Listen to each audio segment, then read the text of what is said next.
what's up? Oh, let me get all this stuff out of the way for you. Hey, how's it going, everybody? I'm Travis with the Magic Cave, and today we're going to do a new thing called From the Pile. From the Pile is essentially where we pick a card randomly from a pile of cards and we talk about it. We do it from like a lore standpoint, from a playing the actual game standpoint, and basically we'll just see what happens. Alright? So the card that we pulled from the pile, I went ahead and already did it, is this little guy. Thallid Omnivore. It's a 3/3 for 3 and 1 black. It's a fungus from the Dominaria set. We'll go over his actual stats and stuff in here in just a second. But let's go over Thallids in terms of their lore.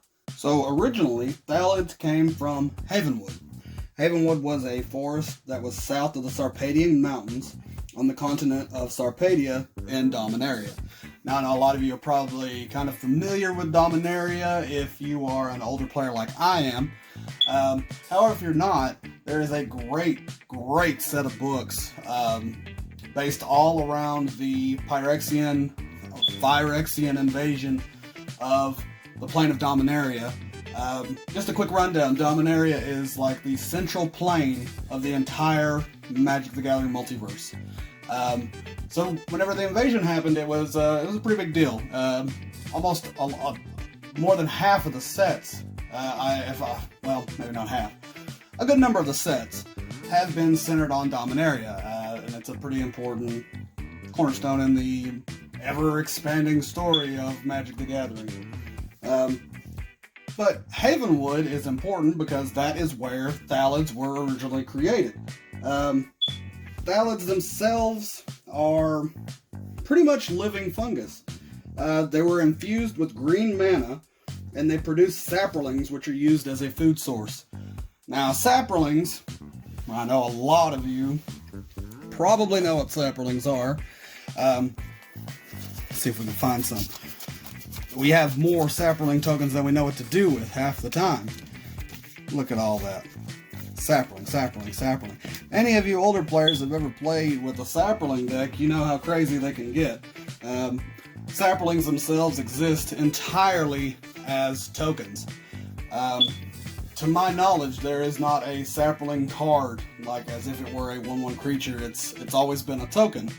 And the creature that always creates these saprolings are Thallids. Now, I'll probably end up doing a whole new video on saprolings, so let's not focus on these guys too much. But as far as the Thallids go, they only exist on two planes, Dominaria and Alara. Now, I know a lot of you may be fans of Alara. That was another plane that a lot of the current Planeswalkers came out of. I mean, if you're a big fan of a Johnny, he's from Alara.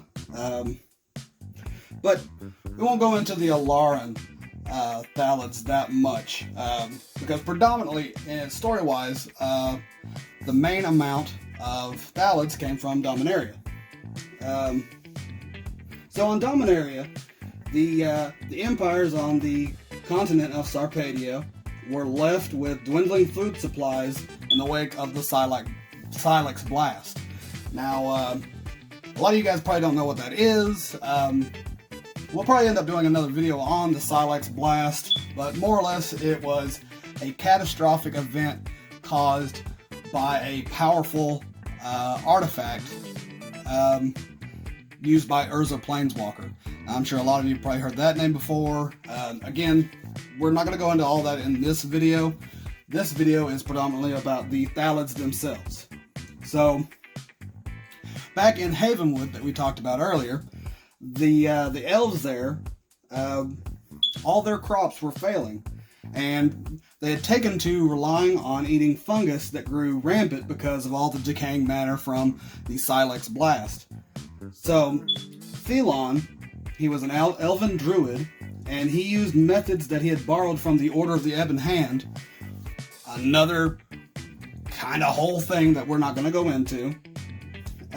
He used these methods to create the Thallids. Elon created all of these Thallids, and basically it was just to create saplings.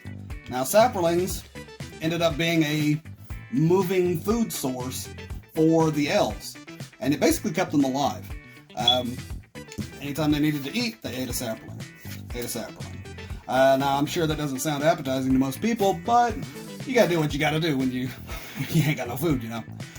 So, these Thallids were basically treated as if they were cattle, more or less, by the elves.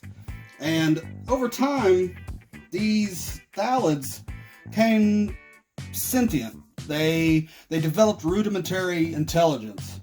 They could use weapons, they could build shelters, that kind of thing. But they never really progressed further in terms of intelligence. The elves themselves in Havenwood would split up into two factions that basically tried to decide what to do with the Thallids. Either A, decide to let them go and maybe find new food sources that they could use, or the other faction wanted to destroy these Thallids. They wanted to kill them all.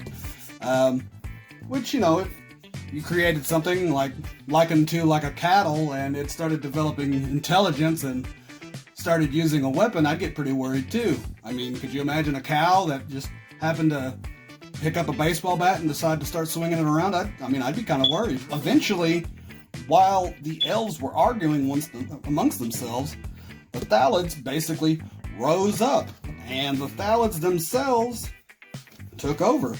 There's so many cards concerning the Thallids from all kinds of different sets, and that is basically because they rose up and they took over and basically left these elves without anything they could do except die. Dominaria, basically there was this period where these creatures called the Thralls went through and killed a good number of the sentient life that was on Sarpedia. Thallids themselves ended up living throughout this time. There really isn't much information on why they survived. Maybe it's because of the nature of the Thralls and the nature of the Thallids. They're very similar, not in terms of like the mana and such, but maybe in the way that they were created. Maybe that affected why the Thralls themselves coexisted with the Thallids, and maybe that's why they weren't destroyed. Over time, these Thallids began to change and evolve and get a little more on the intelligence scale, you know. Maybe they could build a nice house now instead of a hut like they could before. But in general, they're still perceived and act as if they were just shambling brutes. Now, if you fast forward a fair amount of time on Dominaria to the time in which the new Dominaria set, and I say the new one, it's a couple years old at this point, but the new Dominaria set has these Thallids in it, and the Thallids are completely different than the last time that we saw them. The Thallids before were, they were akin to cattle, like I said earlier. But now, these Thallids, they did more than exist. They were thriving. They learned how to live in the environment in Dominaria, and they learned how to survive. So Thallids developed many different kinds. I'll show you some more Thallid cards here in a bit, but predominantly, with the Thallids being these big shambling, crazy, surviving things, they are still perceived as just big, dumb, mindless things. There's one exception to this rule, and his name is Slimefoot. Slimefoot basically became a deck swab on the deck of the Weatherlight. Now, the Weatherlight was a ship that was created by Urza Planeswalker and others. And it was a ship that was able to travel between planes. Ultimately, it was used in the invasion cycle I don't necessarily go into that because that's, like I said, that there are books and books and books written about the invasion cycle and what happens in the invasion cycle. So I won't go into all that. But in terms of the newest Dominaria set, Slimefoot himself was a member of the Weatherlight crew. And he's pretty important to the story. Since that's a newer story, I don't want to really spoil anything that goes on in it. There are some actually online resources available from the official Magic the Gathering website that details the entire story of the Dominaria set. It's pretty good. If you would like, I would definitely recommend reading it. It really hits you if you're a fan of the Dominaria plane at all. In fact, there's even a chapter, I believe, that is entirely dedicated to Slimefoot himself. Basically, Thallids are what they are now. They are basically generators for saprolings, and saprolings being a, depending on who you ask, either a big fan favorite in Magic the Gathering, or it's the worst thing that you've ever seen. Now, the Thallids, they go hand in hand with these saprolings. Now, I still have an old saproling deck that it's not legal in terms of standard or anything like that by any means, but I still whip that deck out every now and then and play with it just so I can drive some new players crazy. So let's go over this actual card and quit talking about the Thallids themselves. In terms of gameplay, this is a nice little card. It is a 3/3 for 4 mana, and for 1 and sacrifice another creature, Thallid Omnivore gets +2/+2 until end of turn, and if a sapling was sacrificed this way, you gain 2 life. Now, basically, this screams for you to have a ton of saplings. Now, if you're using any amount of Thallid cards or sapling generation cards from Dominaria, you shouldn't have any problem doing this. Basically, this screams for a green and black deck that generates saplings. Now, there's a ton of different cards in the Dominaria set that concern saplings, but you don't necessarily have to have all saplings in a deck like this. Conventionally, if you're going to use some kind of tokens, you need either some kind of mana ramp to be able to play a lot of these spells. Even though they're cheap, you want to be able to play a lot of them. So I'll give you some examples of stuff that you can pair with this Thallid Omnivore to get the most out of it. So again, if you're playing a black and green deck, one of the greatest cards that came out of Dominaria set for anybody that wanted to pay like sapling tokens or Thallids was Sapling Migration. For 1 green and 1, a kicker of 4. Now kicker, you can pay an additional 4 as you cast this spell. Create 2 1/1 green sapling creature tokens, and if this spell was kicked, create 4 of those instead. So, for 6 mana, you've gotten 4 1/1 green sapling creature tokens. Now, lock that down with about 4 of these, and you got a nice little deck going with your little sapling here. So, besides that, there are also other Thallids themselves that you could actually use in this deck. One of the other cards from Dominaria is Yavimaya Sapherd. For 2 and 1 green, you get a 2/2 fungus, and whenever Yavimaya Sapherd enters the battlefield, create a 1/1 green sapling creature token. So basically, you're making more of an army just by playing creatures. Black has its fair share of good cards for a sapling-based or Thallid-based deck. One of them is Fungal Infection. For 1 black, target creature gets -1/-1 until end of turn. Create a 1/1 green sapling creature token. Now, this isn't anything amazing, but it gives you a chance at some minor spot removal, or maybe it's that little extra oomph that you need to be able to take care of a bigger creature. And you get a 1/1 sapling out of it. If you want to stick some more in that deck, you certainly can. Especially with as cheap as it is. Now earlier when we were talking about Slimefoot, he would be an amazing card to put in a deck like this. Basically, Slimefoot endorses having like a ton of saplings around, and even gets you some kind of direct damage that you can do because of your saplings getting destroyed. So and also he comes with a built-in ability to create saplings. For 4 mana, you make a 1/1 sapling. You can do that every turn. Now the cost is a little heavy in terms of the ability, but again, if you've got some mana ramp going on, you can pump out a couple of saplings every single turn. And since these are such a valuable and useful resource, you'd be dumb not to do it. Now, aside from Slimefoot, there are other funguses and Thallids that you can use. One of the classic ones that I always liked, and never really got a whole lot of recognition, was Thallid Shell Dweller. Now, this is for 1/1 green. You get a 0/5 defender, and at the beginning of your upkeep, put a spore counter on it. And whenever it has 3 spore counters, you can remove them to put a 1/1 green sapling creature token into play.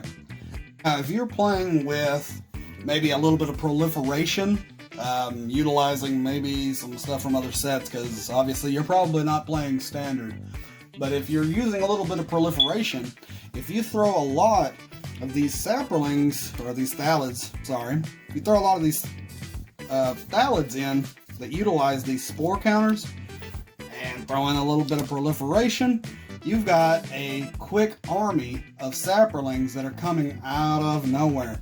And all of this kind of stuff is just fuel for your Thallid Omnivore. I definitely recommend getting some kind of trample on this guy or something. Besides that, there's always some simple spells that you can play in addition to these. I told you before that you'd like some kind of mana ramp.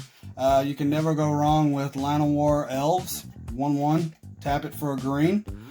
You could throw a couple of them in there. You can do a full set if you'd like. Maybe some Blanchwood Armor from 2019 set, I think is the newest that it was printed. Enchanted creature gets +1/+1 for each forest you control. Maybe you'd like to go a different route with these saplings. You could still use them as a resource for your Thallid Omnivore or other spells that require you sacrifice a creature. Maybe you have bone splinters in your deck. Sacrifice a creature to destroy a creature. If you're getting rid of a sapling, no problem. But maybe you want to make your saplings bigger. Paragon of Eternal Winds is a 2/2 for 3/1 green, and other green creatures you control get +1/+1. Every single sapling that gets made is a green creature. So you can see how every single sapling you get automatically is bigger. Pump 4 of these guys in here and you've got a huge army on your hands. And besides that, its second ability is even better. For 1 green and tap, another target creature you control gains trample until end of turn. So really, Thallid Omnivore is a nice little card, and it really brings me back to what got me into Magic in the first place, and that was the story. And predominantly, the Dominaria plane itself kind of got me into it. So, I hope you guys enjoyed. Maybe we'll go into saplings at another time, but this has been From the Pile, and if you guys like this, make sure that you give a thumbs up, subscribe, tell your friends, that kind of thing. And if you'd like to see anything specific on the channel, please just send us a comment, send us a message, anything like that, and let us know what you'd like to see. We are open to everything. Thank you guys.